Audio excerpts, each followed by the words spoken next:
Hello friends, இன்றைக்கி தியோ எங்கே கிளம்பியிருக்காங்கன்னா நைஜீரியாவுக்கு போயிட்டு ரீலொக்கேட் ஆக போகிறோம். அப்பாவோட போயிட்டு செட்டில் ஆக போகிறாங்க. இதில் இந்த டிக்கெட்டை ஆக்சுவலாக நம்ம விலாகுக்கு ஸ்டார்ட் பண்ணலாம். ஜாலியாக ஃப்ளைட்டுக்கு கிளம்பிட்டாங்க. ஸோ நாங்கள் போயிட்டு அங்கே செக்இன் பண்ணுறதுக்கு எல்லாம் வந்தாச்சு. ஃப்ளைட்டும் ஏறியாச்சு. பார்த்திங்கன்னா அந்த 2 டிவி சீட்டில் ஒரு டிவி இருக்கும் இல்லையா, செம்மையாக என்ஜாய் பண்ணாங்க. அதை அந்த ரிமோட் கண்ட்ரோலுக்குலேருந்து எல்லாத்தையும் டச் பண்ணி ஜெயிலர் படம் பார்த்துட்டு வந்தாங்கன்னு நினைக்கிறேன் அந்த டைம் அங்கே வரும்போது. இதில் இடையில அவர் வேறு டிஸ்டர்ப் ஆகிட்டு இருந்தார், ஏன் அந்த ஆடெல்லாம் வருது, அனௌன்ஸ்மெண்ட்லாம் வருதுன்ட்டு. அப்புறம் சைல்டு மீல் கொடுத்தாங்க. இந்த ஃபுட்டு எக்ஸலண்ட்டாக இருந்தது. பார்த்திங்கன்னா யோகட் வித் மிக்ஸ் பெரி, க்ரீக்கான. ஆனால் இவங்க தூங்கிட்டாங்க, சாப்பிடல. அப்புறம் பார்க்கும்போது டொமேட்டோ இது கொஞ்சம் நல்லாலாம் இல்லைங்க. ஏன்னா எல்லாத்தையுமே அப்படியே ஃப்ரெஷ்ஷாக கட் பண்ணி வச்சுருந்தாங்க. அப்புறம் ஒரு ஃபுட் கொடுத்துருந்தாங்க, ஆம்லேட்டுன்னு நினைக்கிறேன், egg omelette with cheese omelette. Cheese omelette with potato veggies எக்ஸலண்ட்டாக இருந்தது. இதில் என்ன கொடுமைனா எல்லாத்தையும் நான் டேஸ்ட் பண்ணுறதா போயிடுச்சு. அப்புறம் எப்படி வெயிட் போடாமல் இருக்கும். அப்புறம் பன்னு கொடுத்துருந்தாங்க, இதெல்லாம் கொடுத்துருந்தாங்க. ஆனால் இவங்க கொஞ்சம் டேஸ்ட் பண்ணாங்க, நல்லாலாம் டேஸ்ட் பண்ணல. இது பயங்கர எக்ஸலண்ட்டாக இருந்தது. இது ஏதோ ஜெல்லி மாதிரி இருந்தது. அப்புறம் அந்த கட்லெட் இது இருக்கும் இல்லையா, பவுச் இருக்கும் இல்லையா, அதில் கொடுத்துருந்தாங்க. கட்லரி பவுச்சுன்னு சொல்லுவாங்கல்ல, ஸ்பூன், ஃபோர்க்கு, நைஃப் எல்லாமே கொடுத்துருந்தாங்க. இது ஏதோ ப்ரெட்டில் ஸ்ப்ரெட்டட் இதுன்னு சொல்லி போட்டிருந்தாங்க.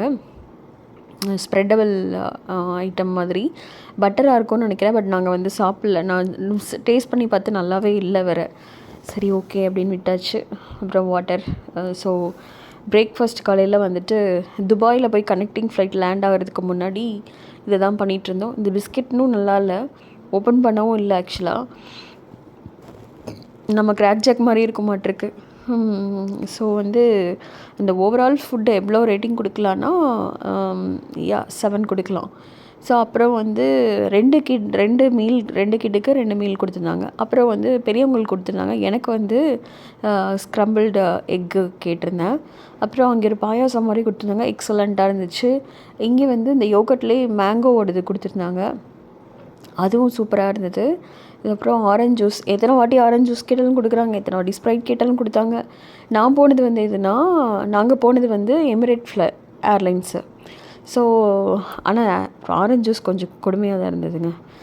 அப்புறம் இந்த பிரேக்ஃபாஸ்ட் முடிஞ்சோடனே நாங்கள் துபாயில் போயிட்டு லேண்ட் ஆகிட்டோம். நானும் இந்த புர்ஜ் கலிஃபாங்கிறத பார்க்குறதுக்கு ரொம்ப ட்ரை பண்ணேன். எங்களை வேறு விங்ஸ் இருக்கிற இதுக்கிட்ட உட்கார வச்சுட்டாங்களா. ஸோ எங்களுக்கு சீட் அங்கே தான் அலோகேட் ஆகிருந்தது.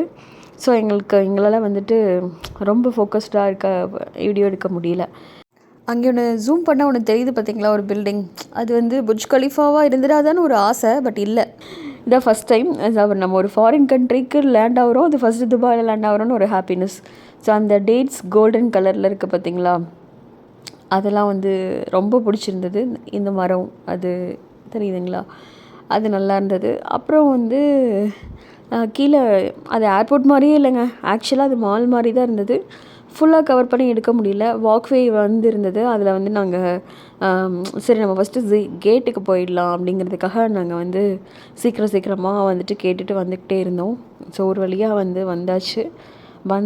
நாங்கள் ஆனால் ரொம்ப என்ஜாய் பண்ணோம்.